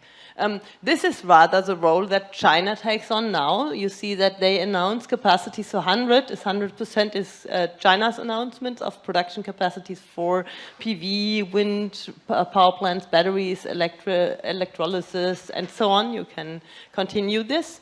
And you see that they announce much more production capacities than they need themselves for their transformation. So it's intended to export this. And US, EU, and India announce much less production capacities than our countries need to do our transformation. So we get fierce competition in industry. So we need to establish regulation that somehow deals with this fierce competition, that enables our producers also to compete internationally, and not only to satisfy a certain goal that we identify at home. So I think we have to account very much for the international competition that comes around, and that we have to deal with somehow. And of course, technology is key. If you look at the data, you see that if China would produce with the technologies we already have, then they would reduce their emissions by 60%. So technology is really key in dealing with it. Now what are we doing? Technology is key, but also regulation is excessive. This picture illustrates the effective CO2 price that we have in Germany for different technologies in different sectors. So you would think that we have only the EU ETS, and of course one could evaluate whether the EU ETS works. Yeah? But what we are doing effectively is to have additional payments or a reduction of payment for certain industries for ton of CO2 emitted, so that the effective CO2 price that a certain facility faces is quite different. And it is ranging between 10 euro per ton of CO2 and 280 euro per ton of CO2 in Germany. So again, what is the connection to our topic? If you evaluate a certain instrument, in principle, you would have to look at the mix of instruments, whether it works. So evaluating a certain instrument can somehow mislead the policy conclusion, because it's, in the end, the mix of instruments that is working, and we have a lot of them. And I can illustrate this very nicely using the case of hydrogen. Hydrogen is a very new topic in regulation. Because we found out that this matters politically. We found this out only in 2019 when the Green Deal said, okay, we have to be climate neutral, and there it was clear that molecules matter. And then in 2020, we had a lot of hydrogen strategies across Europe, also in Germany. And what happened since then, we established a lot of regulation. And you see this here, I mean, we tried to make a picture out of this. The bubbles are the funding that is behind these instruments, and the arrows are the timelines. Yeah? What we managed is not to have a ramp-up of hydrogen, basically. We had a huge ramp-up of regulation, but no ramp-up of hydrogen. And of course, any of these tools can be evaluated, but this is not the right question to ask. If you look at it at a little bit more systematic way, from an economics point of view, you would like to address several reasons for market failure. So negative externalities, emission of CO2, positive externalities, for example, innovation, spillovers, information asymmetries. If I have hydrogen molecules and I don't know whether they are green or not, then it is not reasonable to pay a different price. So it's a lemons problem, basically, and coordination failures. You have this hen-egg problem across the whole delivery chain, and you have to solve this. And you would like to address these reasons for market failure with the regulatory instruments, but what you do is you have a lot of instruments that all address many of these failures, and of course their interplay is a big miracle. And the question, and we have a project now on exactly this for the Ministry of Economics, the question is really how to evaluate what we are doing here and how to somehow adjust the regulation. It's very complicated, and you see that it does not work as well. You have 7,000 companies that would need hydrogen for their transformation, but only 28 companies are really supported by these subsidy mechanisms that have been established. And these are mainly big companies, so half of the companies that would need hydrogen have below 50 employees, but they are not addressed at all. What are reasons, and then I'm coming already to the end, what might be reasons for this? So it's a political process, of course. There are a lot of instruments suggested, and all of them are evaluated. You always give, establish, implement many of them, just in order to agree to cooperate on regulation. And you do not focus on the best policy mix, but you try to compromise politically. And so you get a lot of different mechanisms. What is also observed, or what I observe very often, I have the impression that politicians often have the illusion of control, where they don't have control at all, because there's a lot of incentives for profits that you can get as a firm. So regulation is really dangerous, and support mechanisms are dangerous if you have not perfect information about cost situations and so on. And politicians typically don't care, so they think they control this. Then you have the precautionary principle. I think this is very dangerous because we look at the risk of technologies, but not of the risk of falling behind, which especially for AI, but also for clean tech, you see this with the China example, is really an issue. And then, of course, very often there's a static notion of transformation. You very often hear all technologies already exist. We just have to establish mechanisms that they are more attractive than the old ones. But that's not true, of course. If you talk about innovation, everyone knows that not all technologies exist already. And I think we really have to overcome this. And then it becomes much more difficult to really also control regulation and regulatory mechanisms, because if you don't know what will come up, what will be the innovations, then it's much more difficult to have an RCT that really gives you the information you want. Okay, so that was it. There's a few studies. You can distribute the slides if you want, and there's a few papers where I got my information off. Thank you so much.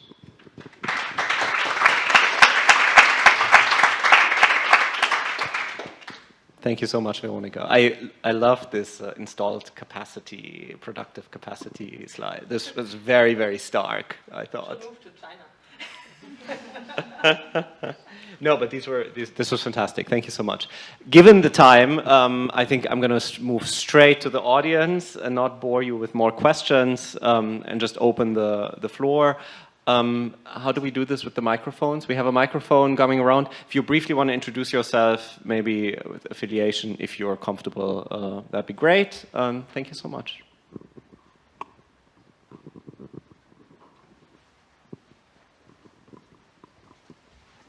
I think we can take it one by one if there's not a lot of... Hi, my name is Johanna Cooper, and I'm also part of DCARB and a student currently here in Berlin. And thank you all so much for your presentations. I wanted to know, since we were talking a lot about where this kind of evaluation would be needed, but lots of you were telling us how this not always meets happy faces.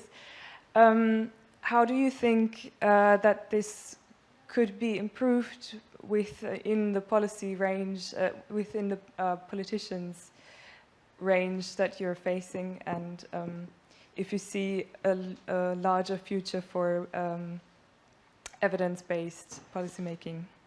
Thank you. All of you. Whoever wants to tackle this. This is actually one of the, it's very similar to a question that I had written down next, which is, what do we think is the constraint? Is it institutional? Is it norms? Is it biases? They're probably all of the above, but if you're keen to share.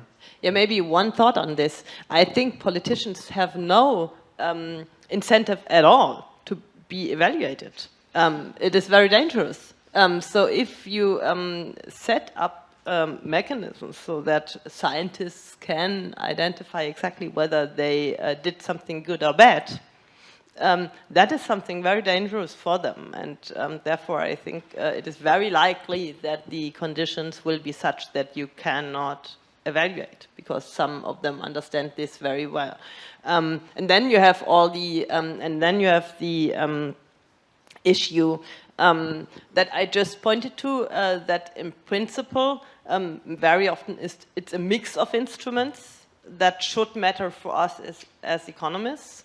And there I would rather suggest to go a little bit more back to theory, to think of what should the instruments as a mix achieve at all, and is this achieved? But this is something different than an RCT of a certain instrument where you need the politicians. But I think this level is very needed, because in many areas we have much complexity of instruments that interact in a very unsatisfactory way. And I think I'll just one quick reaction is, I think this absolutely resonates. I think you're correctly pointing to politicians, right? So in my work also, when we work with policymakers, technocrats, I think you can go very high up the food chain and get support for rigorous evaluation. But I think the incentive of a technocrat policymaker and the incentive of a politician are not the same, and the incentive of a politician are indeed a problem, maybe. Sorry, Chiara. Yeah, no, I absolutely agree with all of the above. I think we're discussing evidence-based policy evaluation, but there's effectively three approaches, at least the way I see them. One is sort of an ex-ante evaluation to help determine what policy we should even have, right? The second one is we have the policy, we assume it's great, we're just gonna need to help sort of make it effective, so enforce it properly. And the third one is the one that maybe Veronika was focusing on, is like, we have the instrument, we have the policy, and ex post, we need to understand whether it's good or bad. That one is a very critical one that politicians don't want to be evaluated on. They want to sort of say that everything is great, and Uwe described this and said that the vast majority of the evidence, the policy evaluations that exist say that the policies are incredibly effective, right? But I think we can do more for to help determine the adequate policies and to help enforce those policies. And so one thing that I think is a big constraint is getting data to help identify those policies. The European Union is very aware of it, and for example, the Digital Services Act has an article, Article 40, that forces companies to share data for academic research to pre-screened researchers. Now, it's a very promising article. We should make sure it happens, though. And here's the issues that I already see happening. One is the screening of the researchers is left at the level of individual countries, and it's probably going to take a while. The second thing is that the companies are going to make it very, very hard to get that data. Why? Because you can ask for consumer level data about searches, for example, and they can give you like only a category, they can give you a very small subset, they can give you all sorts of things. They can punt on your request forever. And for an academic who needs to get tenure, or for a student who needs to finish their PhD, that's a very long period to sort of be on hold for. And the third thing is that there's even other regulations that may conflict with that data sharing. So for example, GDPR highly conflicts with some of the requests that academic researchers would be making to these companies. And so there are initiatives to like getting access to data, which I think is a big constraint to doing this evidence-based evaluation. People are aware, but I don't see a lot of solutions out there. So the Article 40 of DSA is one big example to me. Uwe, I'm mindful that you find it harder to just jump in, given that you're on the screen. So I wanted to leave you a little space if you wanted to come in on this. Okay, yes, thank you very much. I mean, the politicians are as they are, and I think we cannot brainwash them and that they love failure. So they only want to have success, and that is, it is as it is. I mean, on the level of the bureaucrats in the ministries, I see a little bit more space to improve things. For example, you can find a solution that the career in the ministry is not dependent whether you have successful projects or not, but whether you have properly evaluated projects, and that you can also learn from failure. So some kind of a failure culture could be maybe implemented there that would help a little bit to solve the issue. Then there are other dimensions which one might want to install. I mean, you have to be aware that the ministry, in the ministries, the knowledge about proper evaluation is there. In both ministries, the research ministry and the Ministry of Economic Affairs, they have an own office for evaluations. And we talk to these people, and they know very well how to proceed and how to implement those proper evaluation projects. On the other hand, it's not always done. The question is why? Is there maybe a procedural problem in there? And it could be a solution that before a certain policy measure is issued, that you have that the respective policy officer has to go to this evaluation office and has to talk with them and have to implement already right from the beginning all means in order to have the data available, discuss which method should be applied, etc., in order to plan really early on how this evaluation should go on.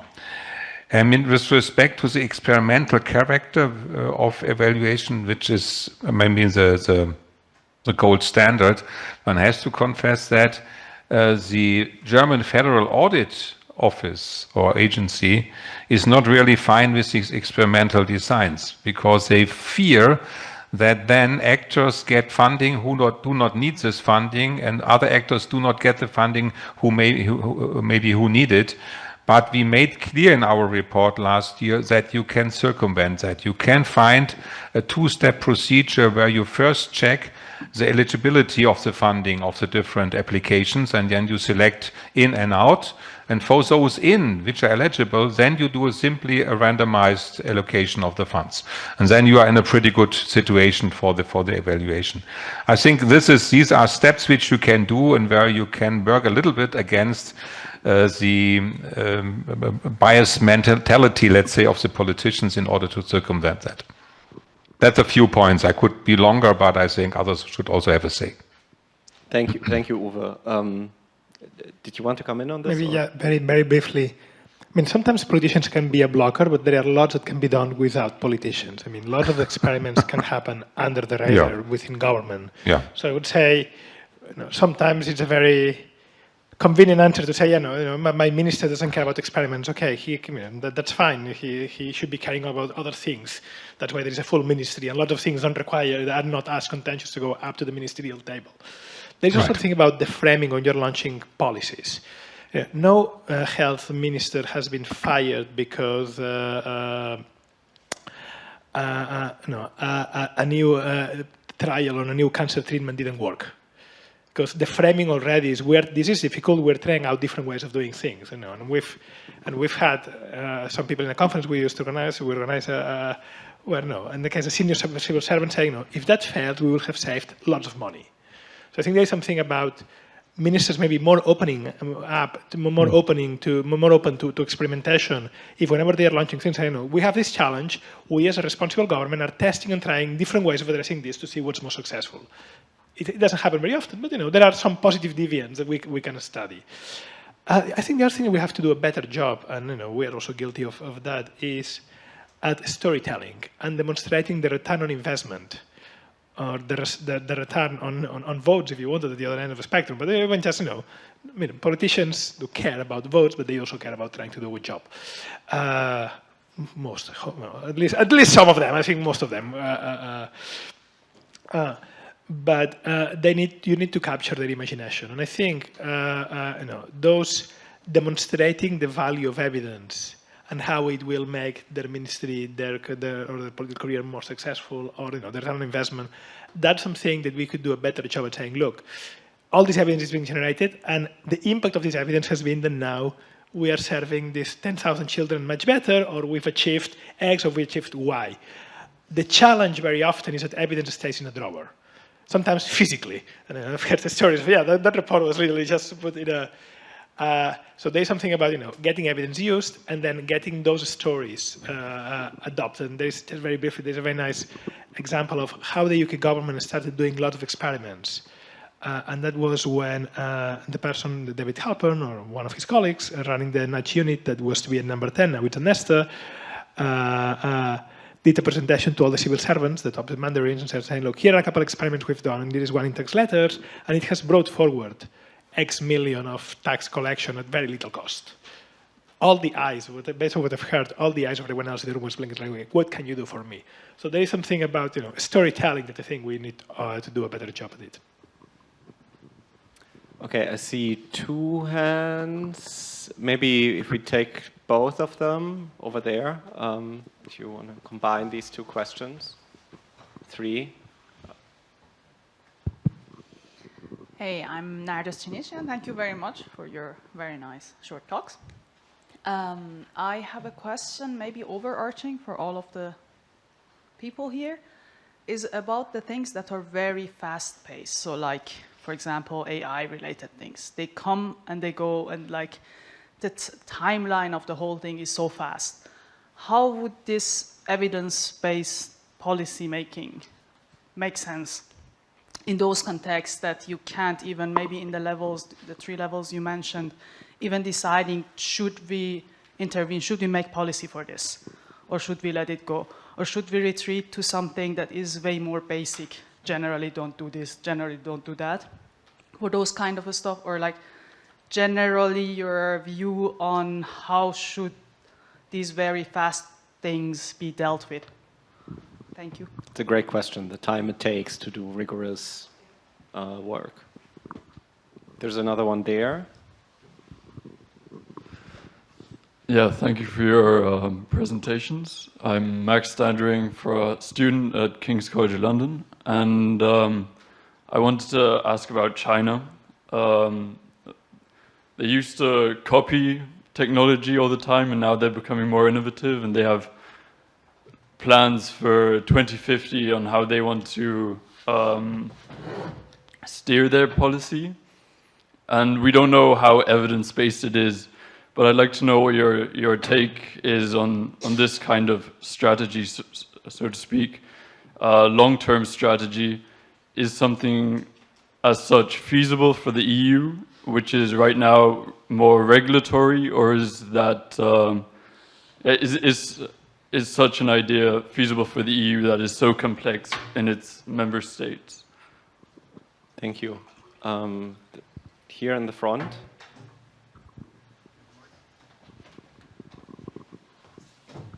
Actually, just Della Sprintz, Potsdam Institute for Climate Impact Research and University of Potsdam.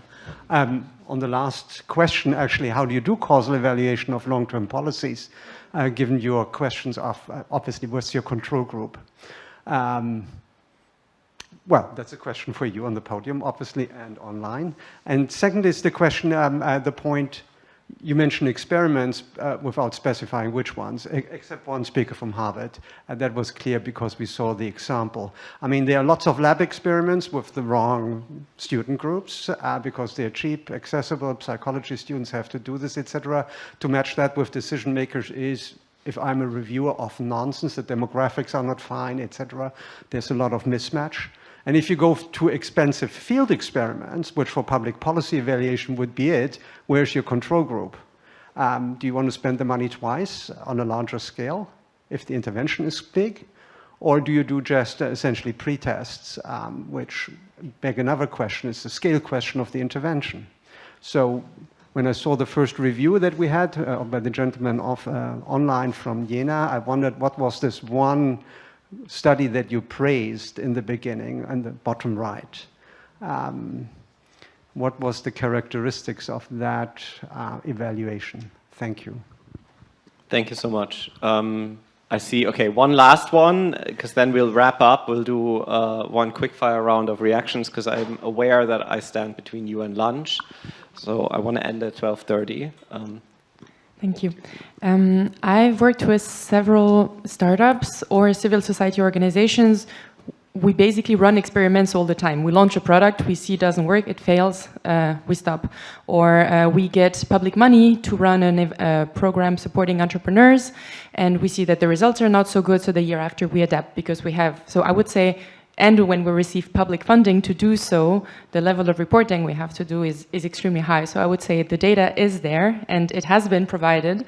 So I guess an open question would be on how you could see your role as academics to either nudge the, let's say, the public funders to use that data differently, or to also give more guidance to recipients of these funds, because yeah, to give guidance on recipient of these funds on how to measure the results of the experiments we're running, or maybe report the results in a way that is both implementable and useful to the evaluation. Thank you so much. So I think the way that I'll do this, if you're comfortable, I'll pick. I think, Albert, you would be well placed to talk about the fast pay, the time it takes. Maybe Veronika, you can take the question on China. And then Chiara, I think that you'd be well placed to reflect a little bit on what types of experiments make sense to run. And then the last question, which is a very tough one, anyone can feel free to tackle. Maybe we'll start with Albert on the fast-paced nature, or the time it takes. Maybe let me just jump to the last question for a second. I just wonder if we did an Article 40. I haven't seen it and I didn't know about the, but for governments. Everybody should know about it. For governments. Because I mean, some have it, some don't. But I just, that explicit, I'm not sure it is very common for many governments. So maybe that would be kind of a quick win.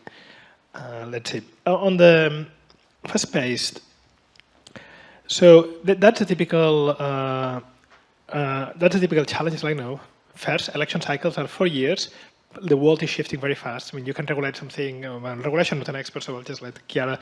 But so you know, also know what works today may not work tomorrow. Some of the outcomes we care about, you cannot measure them very quickly. You need to wait. By then, the context may have shifted. So what can you do about that? Does this mean you should not do it? Obviously, no. That's the first. Some things are very fast-paced. Some things don't change in a long time. I mean, some things get relabeled very often, but they don't really change fundamentally. So if I look at science policy, innovation policy over the last 30 years, and what are the policy instruments that were being used when I was doing my PhD, and now some things may have changed, but most of the actual policy instruments are basically the same. So yes, some things are that knowledge is created will be useful. But in other cases, that's not the case. Things are moving fast, and here are some things that we see, as you said, kind of corporates and companies doing it, but not governments very much, is to embed experimentation in the delivery. Horse and race designs, where you are kind of trying out different interventions in parallel, and you scale up the one that works. That's something that you do it in A/B testing, in advertising. You could do it in some of the large-scale programs that government runs. If you don't want to wait, to do a small-scale pilot and wait 5 years to then scale it up, to say, okay, I'm going to start large because the problem cannot wait, but I'm going to start with 4 different designs, and I'll keep tweaking and moving the people to the design that works best as I keep learning from it. So that's something you can do. The other thing, I guess, just thinking about the fast pace is some outcomes take a long time to be seen. But very often you can see short-term proxies of that. They are not perfect, but then when you're developing your theory of change, you can look at what are the short-term, the short-term steps that maybe kind of they don't guarantee success, but they are a necessary condition. And already in that gives you information much quicker. It's like if you're doing a support for entrepreneurship, if people get an external round of finance, that's already a good sign. It's not what you want. That's not the policy outcome at the end, but that's already. The other bit, I guess, thinking about learning is, as much as I like randomized control trials, one thing that you can do in very fast-paced environments that you should do, and governments don't do enough or very little of, is theory of changes. It's really questioning what you're trying to do. And that you can do very easily, regardless of the speed. The last bit on the kind of casual evaluation of long-term policies, I would say what makes the policies difficult to evaluate is not their long-term. You're taking all of them. Oh, sorry, no.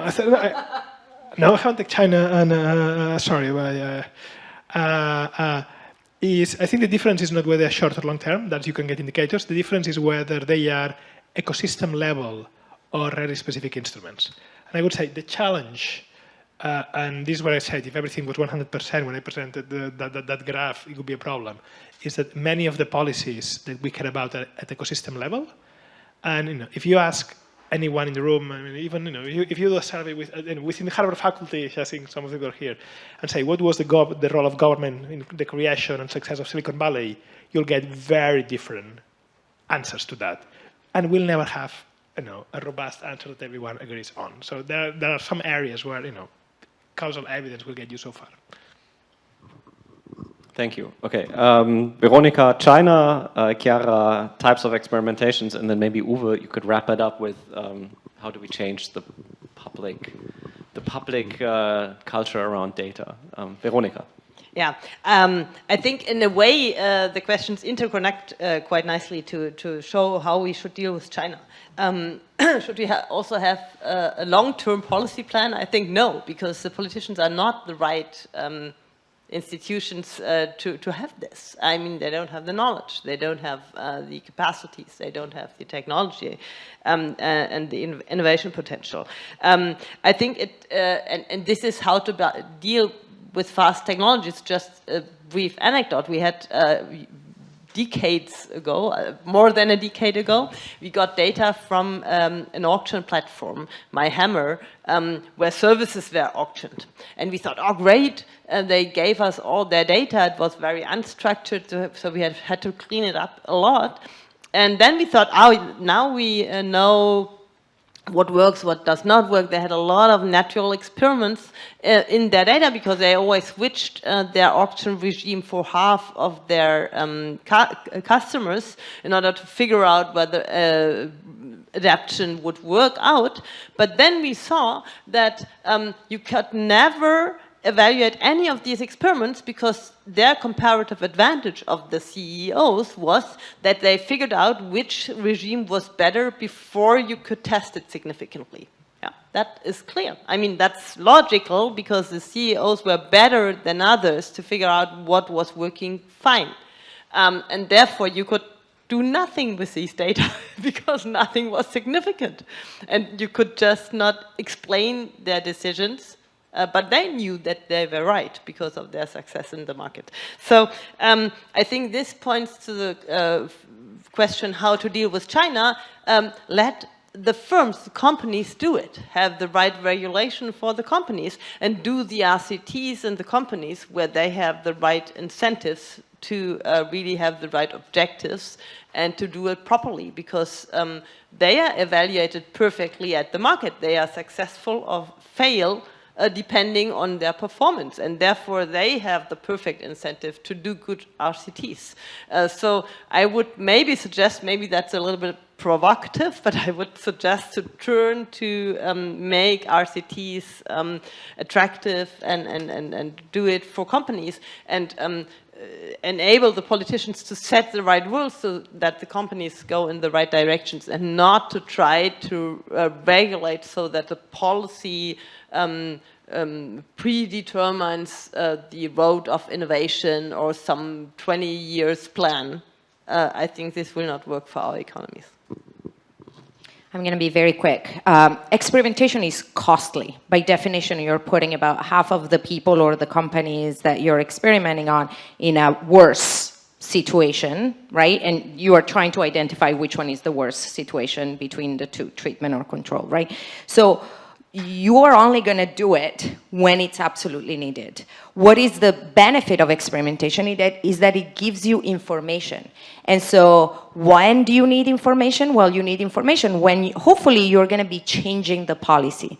So for policies that have very long-term effects, to me, experimentation is not the right design to evaluate them.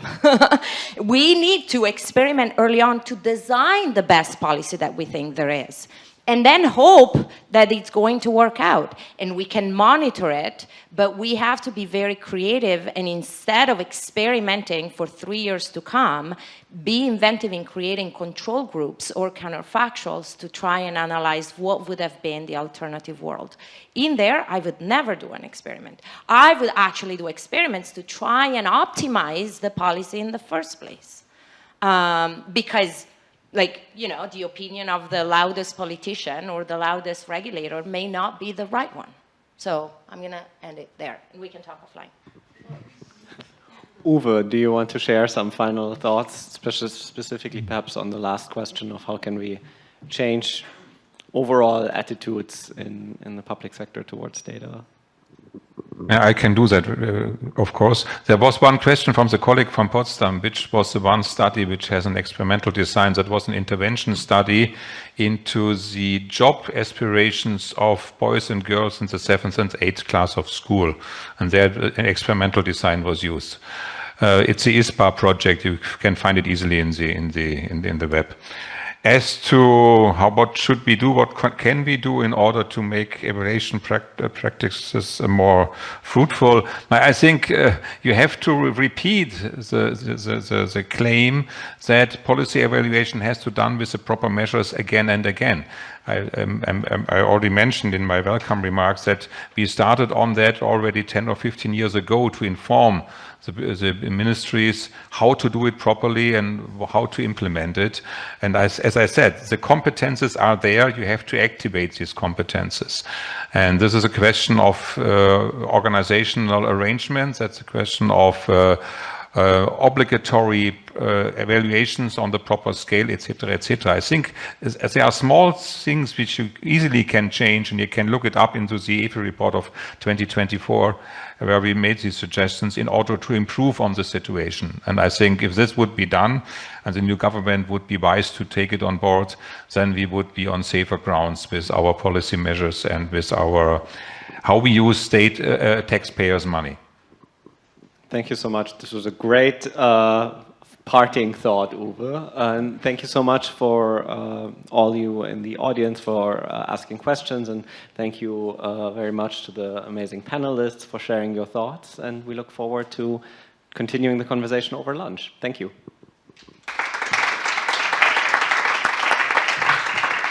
And I think we continue at 1:30. Is that right? Here.